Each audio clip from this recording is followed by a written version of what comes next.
Hello, hello, hello, hello. Happy Thursday evening and welcome to Veganish. I am your host, Dr. Monique, the physician in the kitchen, board certified family physician who is welcoming you to follow me on my journey toward a more plant-based diet.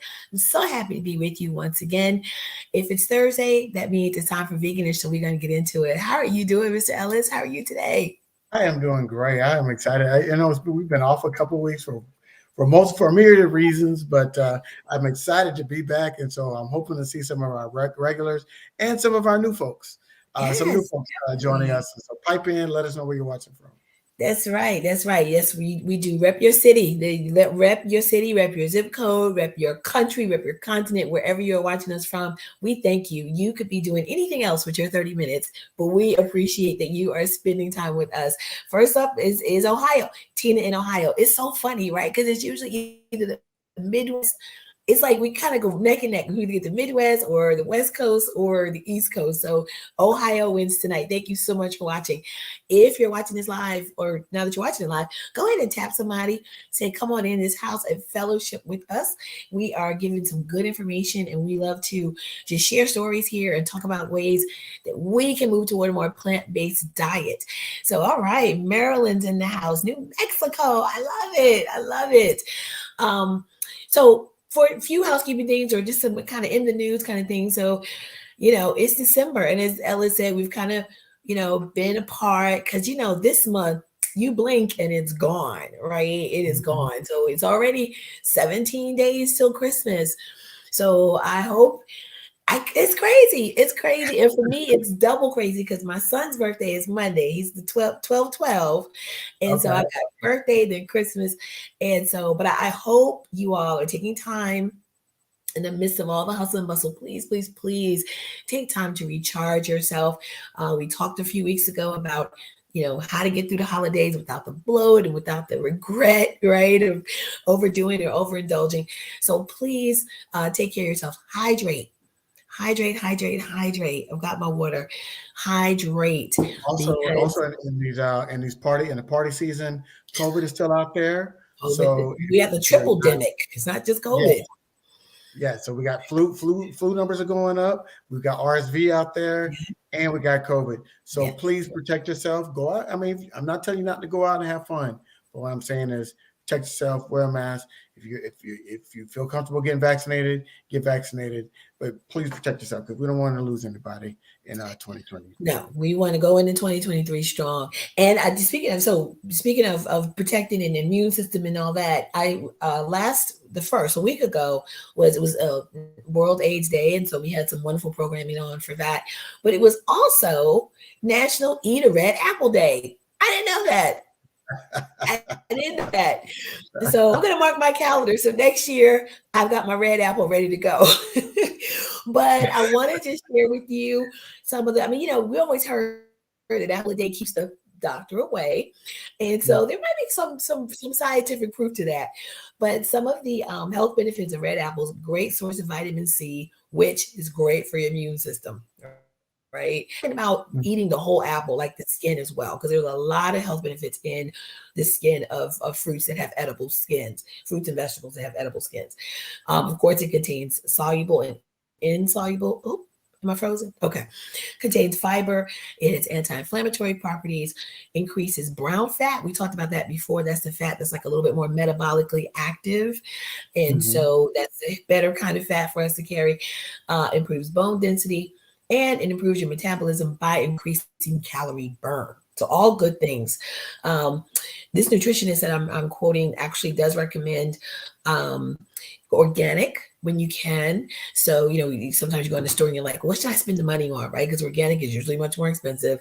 Yeah. And so apples are one of the ones that some people recommend you splurge and get the organic. So but make sure to So wash them off. was she talking about red apples, or can I get my Granny Smith? I like Well, Granny this article specifically is National Eat a Red Apple Day. red apple. There may be a green apple day. But if you get an apple, if whatever color you want, yellow, green, red, I get an just like apple the day. tartness of the Granny Smith. It's just something about that Yeah, tart. I'm Yeah. not a.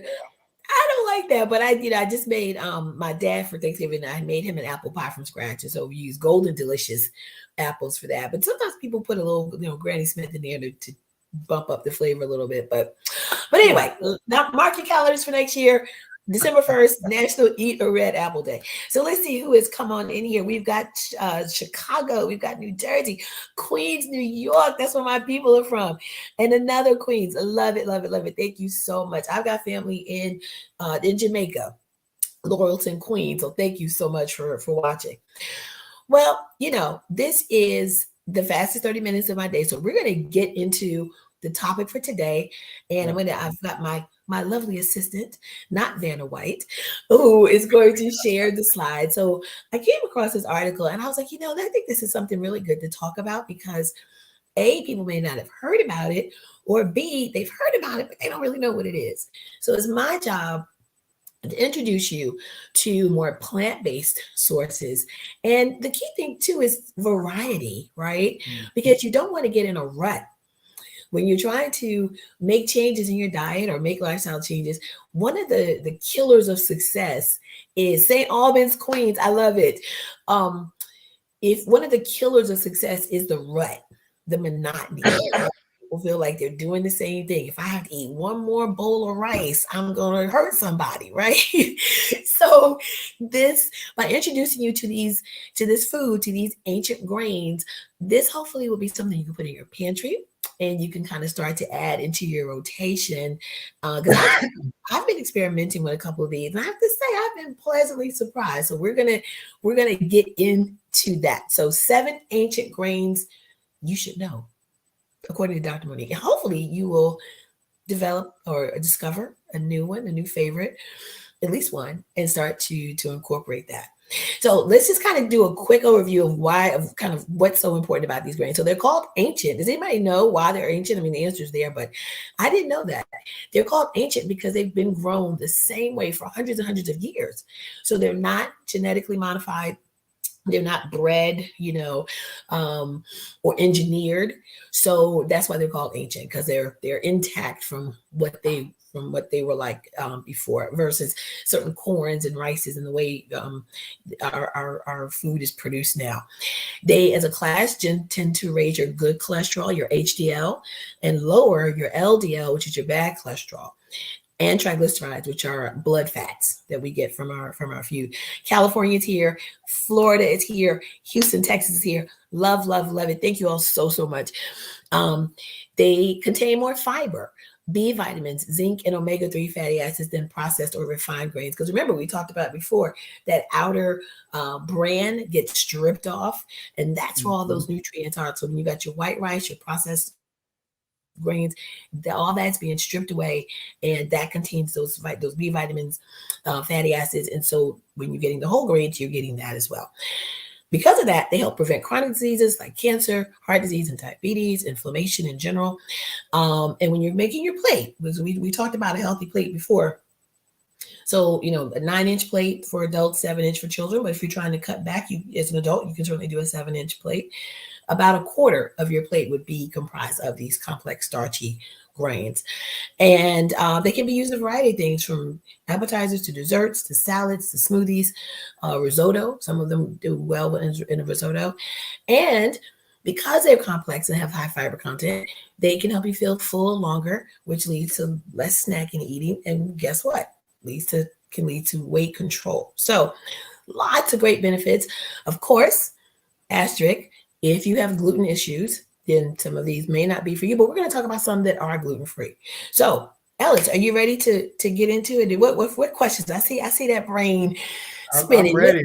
I'm ready. No, this is good, because I do need to kind of, my last exam, my cholesterol was a little high.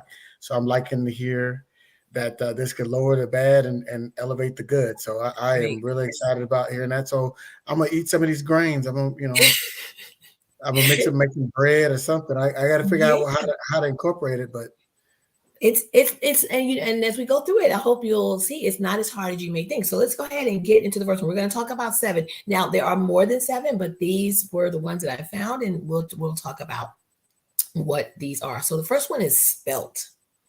So this one, it provides essential micronutrients such as iron, magnesium, and zinc. And this is really important because people sometimes think, oh, again, if I'm eating a plant-based diet or a vegetarian diet, am I going to get enough protein? Am I going to get enough iron? Am I going to get enough calcium? And so these are, when you look at these, think of, these are great ways to make sure I'm getting all these micronutrients or macronutrients that I need. So again, it's rich in antioxidants, which are going to help with the chronic disease.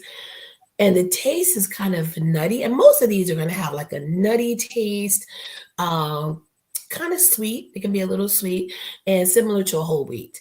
But this one does contain gluten. So for my celiac folks out there, my gluten intolerant, this one is not for you. But do not lose hope. We got you. We got you. But this one does have gluten in it. And as you can see here, per 1/2 cup serving, because these are carbs, right? So you do want to keep that in mind, that the calories associated with carbs, but it has 26 grams of carbs, 4 grams of fiber, and 5 grams of protein. So that's actually pretty good.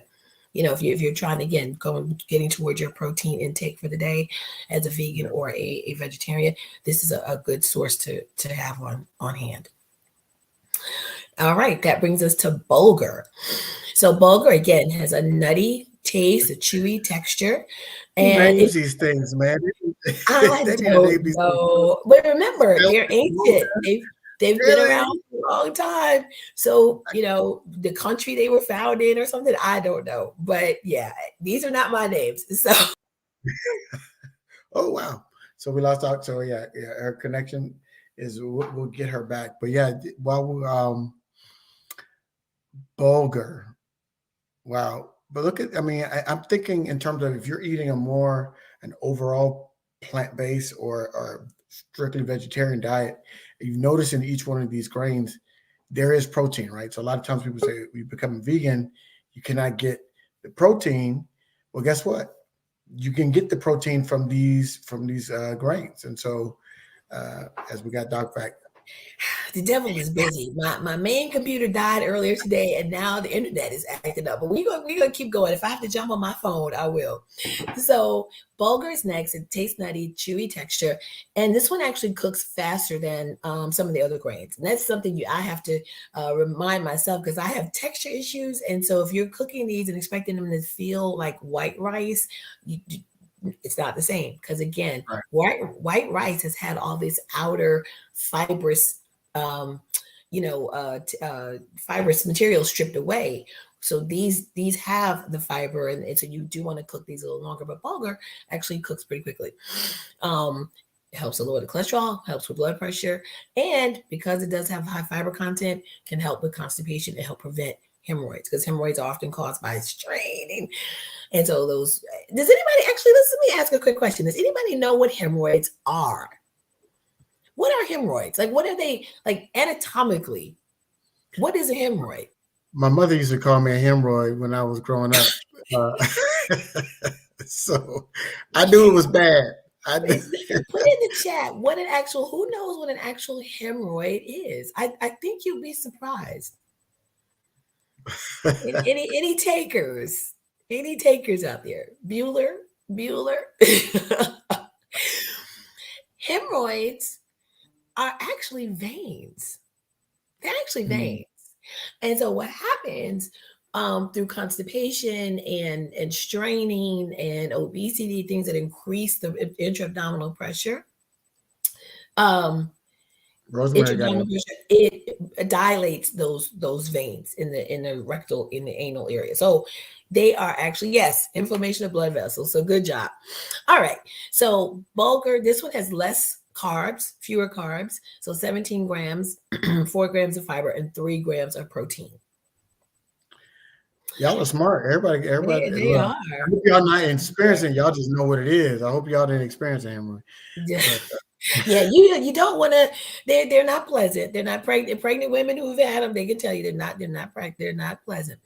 Next is barley, and so this one folks may have heard of because beer, right?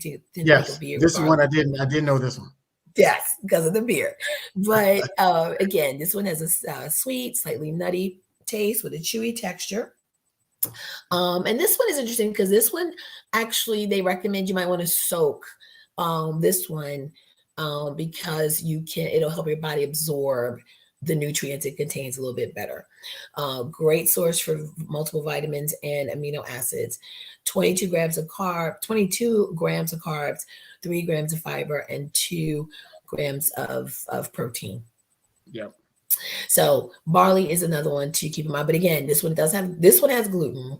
So if you are have gluten issues, you don't want to. This one would not be one for you. Farro. Now I've actually had this one in a salad like at a restaurant.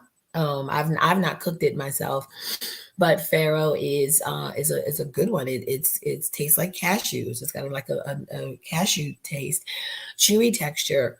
And again, great option for wanting to bump up your protein because this one has 5 grams per half cup of serving. And a way to serve it would be with beans or tofu to make a complete meal to get those all those amino acids that you need to build protein and muscle. And so 27 grams of carbs, 3 grams of fiber, and 5 grams of protein. That's good number. And the good thing about that's a good amount of protein. Yeah. Yep. And the good thing about these, I mean, think about if you're looking at meatless options like mushrooms, tofu, as we mentioned, a lot of these blend very well to those. And of course, you can use whatever variety of spices or seasonings to really bring out or complement the flavor. Now, correct me if I'm wrong on this, but it's like an 8-ounce chicken breast has 20 grams of protein. I'd have to look that up. I don't know the facts of chicken off the top of my head because, I'm plant-based. But I would have to look that up.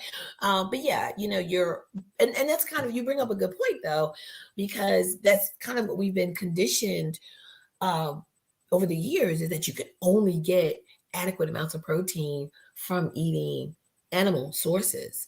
And so, that we know now that's not necessarily true. There's lots of great protein sources in the plant world. Did someone said, unfortunately, some expected mothers experience hemorrhoids. Yes, not fun at all. So 4 ounces of chicken breast. So I just looked it up. 4 ounces of raw, boneless, skinless chicken breast yields about 3 ounces of cooked chicken or 21 grams of protein. So you're looking at about the same serving size. You're going to get more in chicken, but I mean it's meat. But this is comparable, and if you want to eat a meatless diet, it's not protein less. And I think a lot of people say when they hear grains and things like that, they think it's protein less. And all of these grains that we've been talking about today have an amount of protein in them. Right. And I do want to say too, yes, they are high in carbs, but remember, it's the good kind of carbs, right? It's the complex carbs that, if you recall back to the beginning, when your body has to break down those carbs. I'm sorry, Rosemary. Okay, proven plant-based. Exactly. Thank you, Rosemary. Some of the largest elephants, right? Largest animals on the planet they eat grass, they eat trees. So yes, what I was saying is earlier in the presentation we talked about how these carbs can help with blood sugar control and satiety. And so that's satiety, which is where you feel full and you stop eating. This the signals in your brain into your stomach to say, okay, enough. These complex carbs are good with that because your body works to break them down and you get a sustained release of energy, of fuel, of glucose versus these spikes that you get with simple or processed sugar. So keep that in mind. All right, we've got up next is quinoa. I've heard this one too. Yeah, quinoa. Yeah. Oh, this is my favorite. If y'all have watched me enough, I've said quinoa at least once. I love quinoa. As the commercial says, quinoa. It did take me a while to learn how to pronounce it because I was like, what are we doing here? But yes, I love quinoa. It has a nutty taste. It is gluten-free. And it also is a complete protein because it contains all of the essential amino acids that we need. But essential just means we can't make it ourselves. Our bodies cannot make it, and we have to get it from an external food source. So that's where quinoa comes in. I have recipes in my book, Doc Fix My Plate, ranging from breakfast to savory dishes with quinoa, because it's really a great, and it cooks pretty quickly. It cooks in about 10 to 12 minutes. Oh yeah, it cooks fast. Huh? I said, yeah, it cooks fast. So It cooks fast. Cooks fast. I get it Um, with like I said, brown rice and quinoa blend. I buy a small box of that, and it cooks in about, like you said, about 10 minutes. I always short the time because when I try to cook it first time on the box, it's scorched. So you got to be right. careful. Don't let that box tell you. Shorten that time about 2 or 3 minutes, and then watch it. Well, it also too depends on how high you're cooking it and how much water or liquid you have in there too. But Oh yeah, I followed the directions, but it still was too much. Yeah. Quinoa, you do want to rinse it. I do rinse mine first, but then it's high in magnesium, and it also helps your body absorb calcium. And here you see, this one's coming in on the lower end for carbs, about the same amount of fiber, but 4 grams of protein. So, and it is one of my personal, as I said, I love it. All right, what's up next? So we've got buckwheat. And it's now, not the dude that's Little not Rascal. the guy from, and I did not know, but buckwheat. I always thought it was a racist name for a dark skinned little boy on the Little Rascals. Did not know. Oh, Rosemary, it's Doc Fix My Plate, not God. Actually, if we can put that up, it's Doc Fix My Plate, and actually go to docfixmyplatebook.com. And you can get it directly from me, and it'll be autographed. If you get it from Amazon, it's not autographed. But we'll put that up for you. But docfixmyplatebook.com. Thank you. So God definitely helped me write the book, but it's not in the title of the book. He's in the forward. He wrote the introduction. All things flow from him, but the name of the book is Doc Fix My Plate. But thank you for that. But yeah, so buckwheat is actually a misnomer. So first, it has a slight, bitter. This one has a bitter and nutty taste, but it's actually not a wheat. So people who have gluten issues can actually eat this one. It is gluten free. So despite the name, buckwheat is not a wheat, and it is gluten. It is gluten intolerant friendly. It's more like a seed, in fact. And this one actually contains prebiotics, which help your gut bacteria, the good bacteria in your gut. There's been a lot more research and evidence lately about the connection, like the brain gut connection and the biome, which is like basically the environment of the gut, the role the bacteria plays. And that's why, when you go to the doctor for a cold and the doctor says, well, no, I don't want to give you antibiotics because it's a virus, taking antibiotics unnecessarily can affect the good bacteria in your gut, and that can lead to problems. So this buckwheat has a prebiotic that helps the environment be friendly toward those good bacteria. And again, the high fiber content helps with prevent constipation and reduce bad cholesterol levels. Now, how would you prepare buckwheat? So all of these are prepared pretty much the same way. Usually it's about 2 to 1 as far as liquid to 2 to 1 ratio as far as liquid. It can be anywhere from 1.5 to 2 to 2.25 or so parts liquid to water. A pressure cooker is a great way to cook these. Some of these that have a longer cooking time, like purple rice, or any of these that have that you want to break down a little quicker, because on the stove it could be 20, 30, 40 minutes, but your pressure cooker can help cut some of that time down. But yeah, good question. And use broth. I recommend using stock, vegetable stock, if you do chicken stock, but use stock when you can versus water, and throw a couple of bay leaves in there to really, bump up that flavor that you I like a bay leaf. I mess with a bay leaf. Yep. You don't mess with bay leaves? No, I love them. Oh, okay. Oh yeah, I was gonna say bay leaves. Bay leaves they can go in just about anything. Just remember to take them out before you serve the food. Oh yeah. So, true story. Our freshman year, I was at FAMU. Of course, y'all know what's FAM, and I'm going in the cafeteria, get food. The first time I ever got introduced to a bay leaf, and it was lasagna, and it was a big bay leaf in there, and I said, there's a bay leaf. I said, there's a leaf in my food. Like I'm going in. I'm going in. And I never forget the guy said, it's a bay leaf, son. It's a bay leaf. But why did he serve it to you? That shouldn't have been on your plate. They shouldn't have left it in there, but that was No. my first Well, introduction at to least you Blair. learned what it was. But hopefully you I didn't love try it. to eat it because they're not meant to be. No, you can't eat it. No. Yeah, Mm-mm. don't eat it. But it's great. It's great flavor. All right. And so what I think we've got one more left. I've lost count. Where are we? Yeah, I Or is think we that got it? one. Is that the end of the list? No, we And got one oh, more. millet. No, this is my new favorite. Millet has a mildly sweet taste and a slightly creamy texture. So I made some of this the other night. You asked, I put some of this in my slow cooker, not the pressure cooker, but a slow cooker, Mhm. a crock pot, and about an hour and a half. So this was a great way to meal prep. I was like, well, I'm going to try this for breakfast. So let me make it the night before. So I put it in, and it had this creamy, kind of almost like porridge like texture. This one is gluten free and provides the most calcium out of any of the grains. 344 milligrams per 100 grams. 100 grams, I think, is maybe about a cup, I think, half a cup somewhere in there. So good amount of calcium. 21 grams of carbs, not a high fiber content for this one, mediocre for the protein. But this was delicious. I put some vanilla and some maple syrup with it, and it was really good. So I this is my new favorite millet, and it's also Really? got a good amount of magnesium as well, which is a mineral which is helpful for bones and nerves and things like that. Were you going to say something? Yeah. Well, there's a question. Rosemary has a good question. Put it on screen there. Which of these are good to blend with veggie patties? Great question. I that's a really good question. I would think probably the buckwheat would be good. You because when you're doing veggie patties, you want things that kind of hold their texture and can help be kind of like a binder, right? So I would think the millet and maybe even the I'm sorry, the buckwheat and maybe the I think sorghum, which we're going to mention, we're not really going to discuss, but sorghum might be another one to use.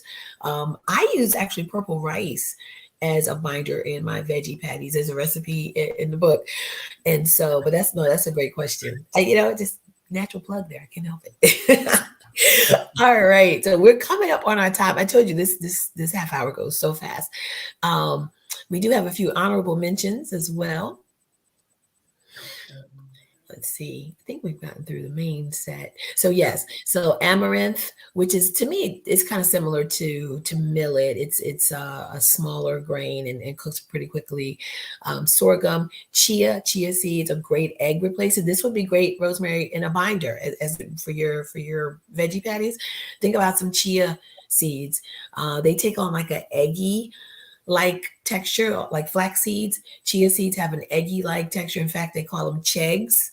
Cheggs, when you add water to them, so that could be used as a binder for your veggie patties. And oats work as a binder as well. Think about oats. I know your mom put oats in your meatloaf when you were growing up. She was using that as a binder. So that's another one. And then something called teff, which I don't know anything about, but it's an ancient grain. So hopefully, what'd you say?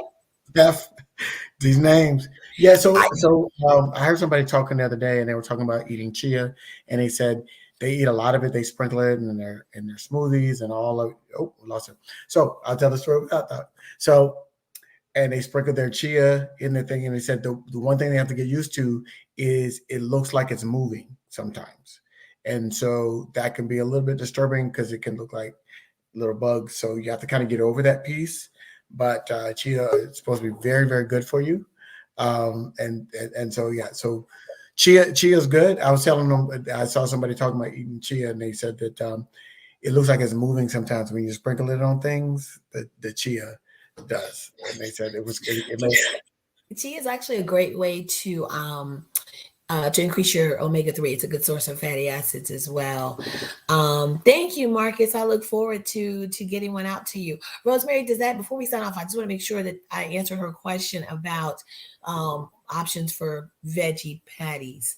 And if you do, Rosemary, and everyone, please follow me on all social at Physician in the Kitchen. But Rosemary, please tag me when you make your burger, your veggie patty. I would love to see kind of what you've come up with as well. But yes, you can find me at docfixmyplaybook.com. And also, I have launched my new course, Plant-Based Your Pantry, kind of wearing my plant-based for the culture, keep it 100 plant-based. So if you want more information on how to stock your pantry, how to read labels, what's the difference between vegan and plant-based, got you covered. So go on over to plantbasedyourpantry.com and sign up for my online course. We're running a holiday special, only $47 through the end of the year for a 1-hour course. So hope to see you there. So Deborah said, Dr. Monique's suggestion for breakfast besides grits, oatmeal. So the millet is great. The quinoa, those are two of my favorites for breakfast. The buckwheat I have not had for breakfast, but that millet and quinoa. And actually, go back to the beginning real quick, Ellis, if you don't mind. Yeah, like I said, farro I have to have more in cereal, and in salad. Bulgur you probably could do too, but the two I love are the quinoa and my new favorite is that millet. Yeah, I was going to ask you about millet because it kind of looked like some hominy grits. So I was Yeah. like, maybe but when you said you put some sweet stuff in it, I was like, Mhm. okay. It has they say it has a mildly sweet taste. I don't appreciate it, but I did a little bit of the maple syrup. That's how I do my quinoa. But that's you play with it and see what flavors work for your palate. So we are at our time. Thank you so much for watching. I hope this was helpful. I hope you all kind of learned something new or just maybe discover something you want to and enjoy your holidays. Oh, did we get kicked off? Yeah, yeah, Are we? your chocolate. This is just a Marcus, cutting up tonight. yeah, and Marcus, if you're still watching on YouTube, Marcus, let us know how that 3 years of being plant based has helped in terms of has an impact on your health. So we'd love to hear that information because we want to Definitely. encourage people to eat more plant And based diet. congratulations to you too for being. Happy anniversary, and so we want to give some positive Yes. stories. So we'll be back next week, and so let us know how the 3 years has been for you because I'm really moving towards more plant based in my diet. Thank you, Tina. I'm so glad that this was helpful to you. The course will definitely help. If you got questions about becoming vegan, I sign up on my website at drmoniquemay.com and you can get added to my email list because I send recipes and tips on how to transition your diet. But I won't be with you guys next week. I'm going out for the holidays, so I won't be with you next week. But look forward to seeing you after that. You guys be safe, enjoy, and happy belated Founders Day to Mr. Ellis for Alpha Phi Alpha Fraternity Incorporated. And we look forward to seeing you guys again soon. Take care.